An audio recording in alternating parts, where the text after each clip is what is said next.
Hello, Rodney. It's great to be chatting with you today. I'm to introduce ourselves to our audience, to those watching.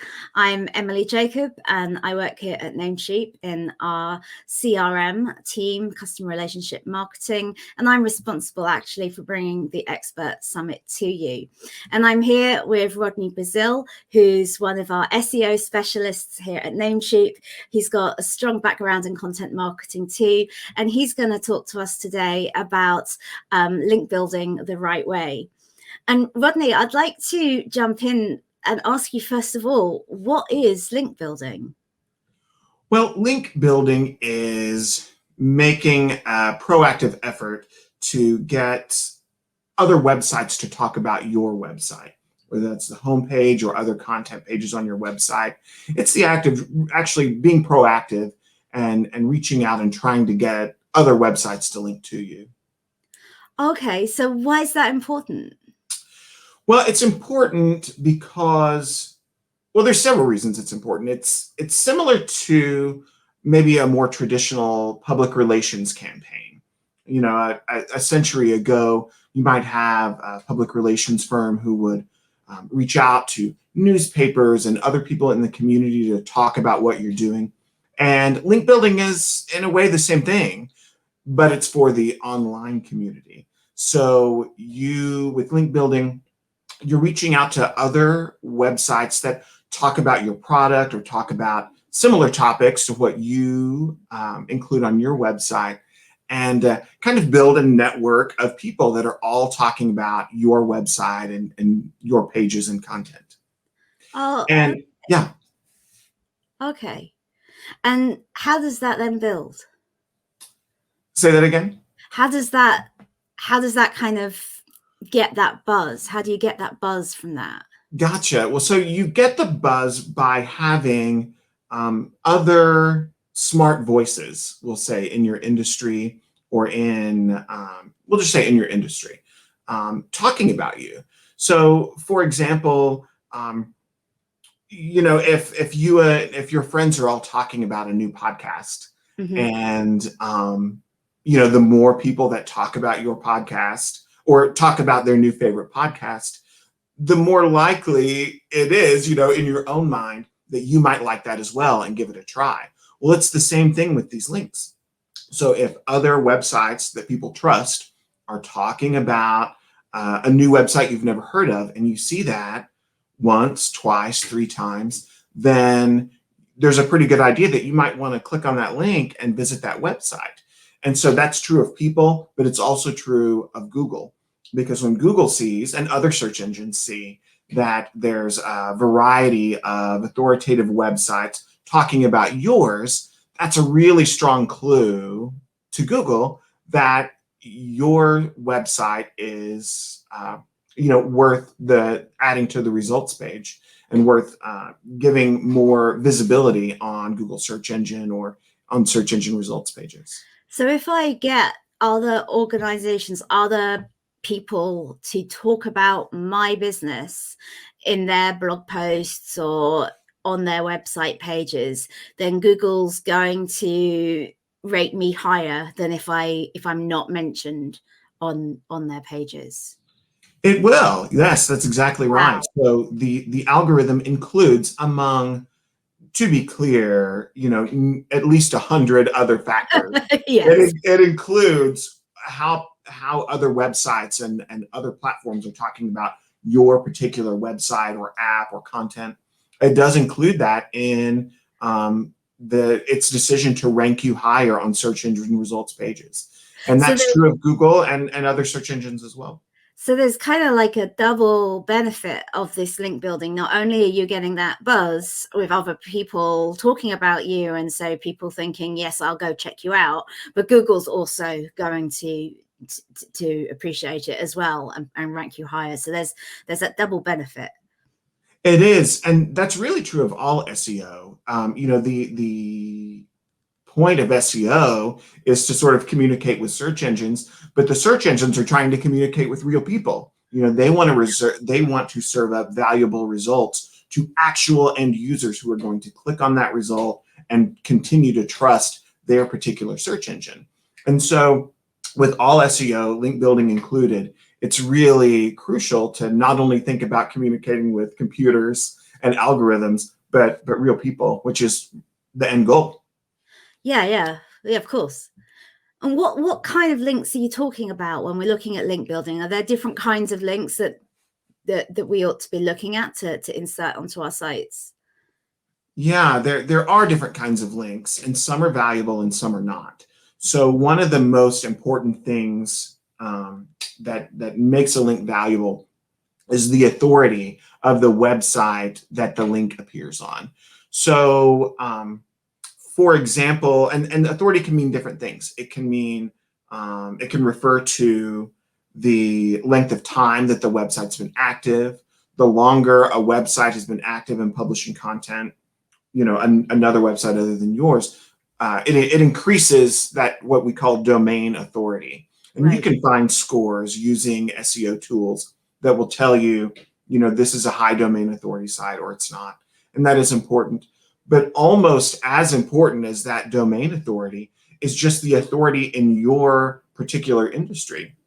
So if a website is a known important source for people that are interested in your product or the people that are interested in your subject matter, then it's authoritative for you. And so a good example would be if you're a local business, and I live in Oklahoma City in the US. And so for my business here in Oklahoma City, websites that are very important to locals here in Oklahoma City are going to be crucial for me, and they're going to have authority for my site since I'm really focused on serving customers, here in Oklahoma City. So that's another place that you can find authority with a website. And authority is really tied in with relevance as well. The things that website publishes about, are they relevant to your customers, to the people that you want to have using your website? If there's really not a lot of crossover in your, just based on your own knowledge of your topic and your industry, there's not a lot of crossover. That's really not going to be a relevant link for you. And it's really not going to give you any value. An example would be if you sell pizza and you get a link on a website that's dedicated to car repair, that's not going to give you a lot of relevance, not from the people that might click on that link and not in the eyes of Google. So if you're a solo business owner and you're looking to get other sites link building to you, you don't want to just go out to anybody and your best mate. You want to actually make sure that you're targeting who it is you're asking to link into your site and make it relevant for them to do so. Yes, that's absolutely right. And it's crucial to remember that. And I'm glad that you phrased it that way, because that makes a lot of sense. Because a lot of people, if you're looking around the internet, will offer services that will just get you links anywhere. And you can, pay a little bit of money and they'll put a link on, who knows what site and tell you that it's valuable. And it's really not. It really is crucial to make sure that site that you have the link on has a relationship with your product or topic of choice. Okay. Got it. And what is what would you say is the best link building strategy that somebody should be following?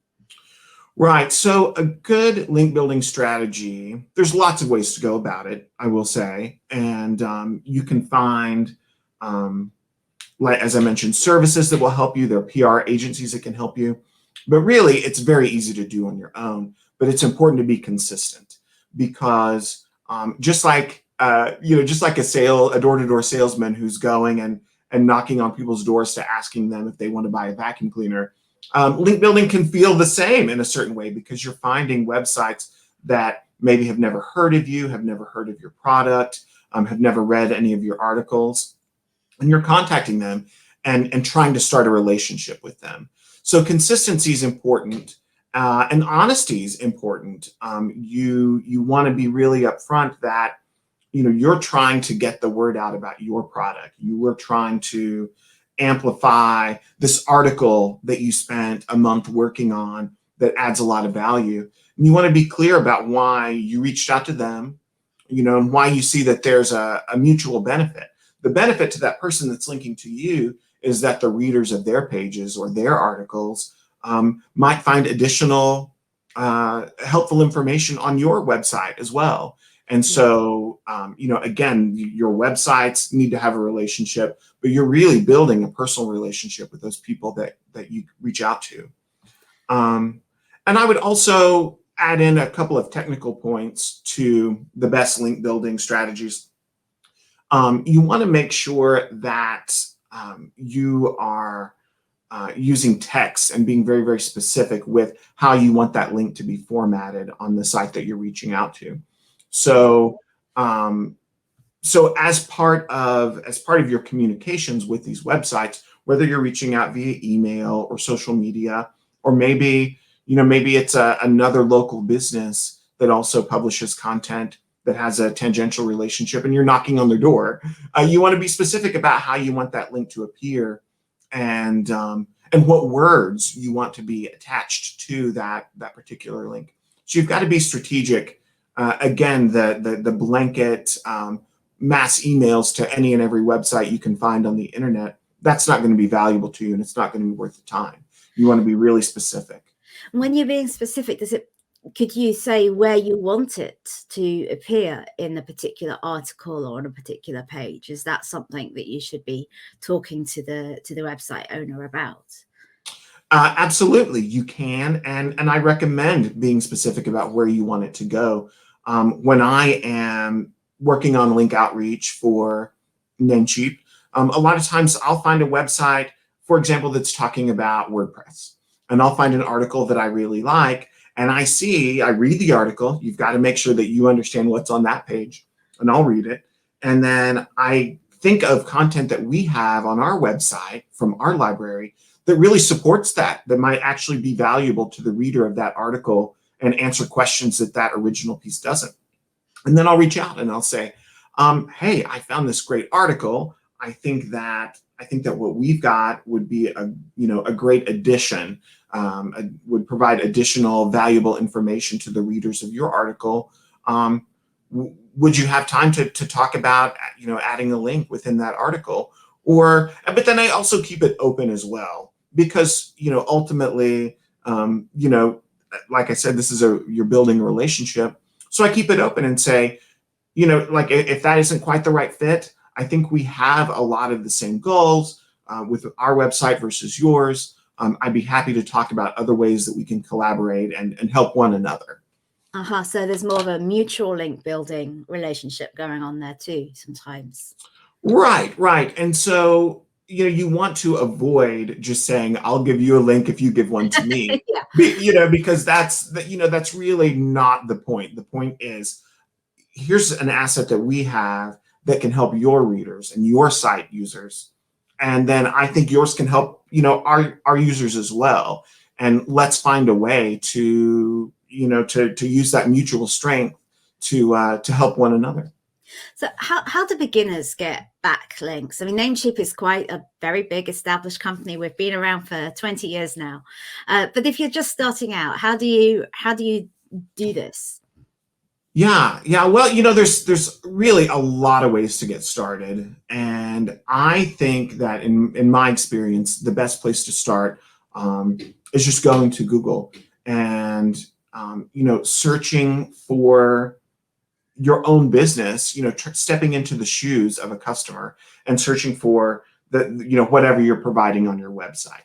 And then you'll start getting a sense, and, this takes time, and you'll start getting a sense of, here's how other people are talking about my product. You'll likely find other websites that give, top 10 lists of examples of the same type of thing that you have on your website, whether that's articles or products, but you'll likely find that. And that's a great place to start, is just who's already talking about the stuff that I want to be a part of the conversation, and then reaching out to them using the contact forms on their websites, using the email address that they provide. A lot of websites will make it very, very clear if you're interested in working with us on content, or sharing your product information with us, or if you want us to review your product, here's the contact information you should use. And that's absolutely a great place to start. Just going right into Google and finding good websites in your universe. I'll mention one that's specific for local businesses as well. Our local business listings. There's Google My Business, there Facebook, LinkedIn, there's Bing, all kinds of websites around the world, and it varies from country to country. But they have these local business listing directories. And some of them are more valuable than others. Obviously, the ones that people use most often in your area are going to be the most valuable. But there is some value to having them on the smaller sites as well, because there are people that come across those listings. There are people that might research your brand or your website in the future. And having links on those business directories, gives them a sense that you're a real business, that you have a local presence. One thing that's just popped into my head is, if as a local, as a small business that I'm just starting out, and I'm reaching out to other people who are doing similar things to me, to ask them to put me into their link, it's almost like I'm reaching out to competitors. So how do you get your head around that as a new startup small business owner, that you've really kind of got to establish relationships with people who you might otherwise think are coming onto your terrain? Right. So the way to think about that is, you start by reaching out to people that are talking about your competitors, but aren't your actual competitors. Oh, okay, cool. Yeah. So, for example, one that we see a lot, here at Namecheap are, websites that talk about the best hosting products, the best VPN service, the best email services for your business. We look for websites like that are actually talking about our competitors, and maybe they're already talking about us as well. And we reach out to them and just say, hey, we've got something new. Hey, here's something that we think would be a great addition to your roundup, or your best WordPress hosting providers for 2021. We've got one of the best, we believe, and let's talk about that and see if our product's a good fit for your article, in addition to these other competitors. So that's the kind of site that you want to start with. Yeah. But there's other kind of relationships too. So for example, with a local business, you might have a local blogger or a local radio station that produces a series about businesses in your specific neighborhood. Well, that neighborhood relationship's valuable as well, Yeah. even though it's not dedicated to your sector of product. There is a relationship, and there's a geographic relationship too. So you don't have to actually reach out to your competitors. You're reaching out to people who are talking about what you're doing in your business, or talking about the area in your neighborhood that you live, or your business is. So that feels safer.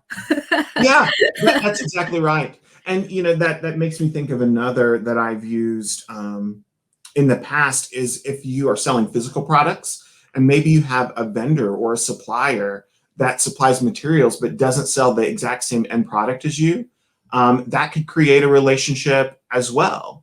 There's likely crossover in the topics that you cover in your blog or in your press releases. Those are great places to find people that you have a real business relationship with. Just being proactive about saying, how can we talk about our relationship online on our websites? That's really, really fascinating. I like that very much. And how do you get really good quality backlinks? Well, you can get really good quality backlinks. Well, honestly, the best way, and I know we've been talking about link building this entire time, but really the most valuable links often come when you don't ask. And that may be a little counterintuitive, but I do need to start with that, because if you produce a really great article, or if you've got a product and you've created a landing page for that product that really resonates with people, they're going to start linking to you without asking. And those are very, very valuable. They're definitely the most valuable. So to get high quality links, you want to have a high quality website. And that is definitely the first step. And you want to write articles that answer questions that people are asking that there's not a great answer to on the internet, or the answers that are out there are hard to find. And you want to make that easier. So that's really the best way to find high quality backlinks, because people will find you, and if they automatically love what you're serving on your website, they're going to talk about it, and you haven't spent any additional time asking for that. So that's number one. But number two, is asking, like we've been talking about. Yeah. So identifying what those opportunities are, and then just reaching out and actually doing the legwork and asking that simple question, would you be interested in having, a conversation with me via email or social media or whatever seems right, about collaborating on some content, or talking about each other's products in a positive way, and showing how our websites, work together. Just simply asking.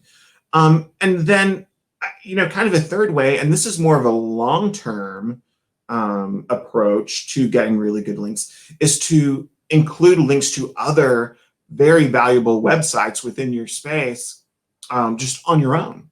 And so, publishing that article and making sure that the facts that you list or the advice that you give is corroborated by authoritative sources in other places.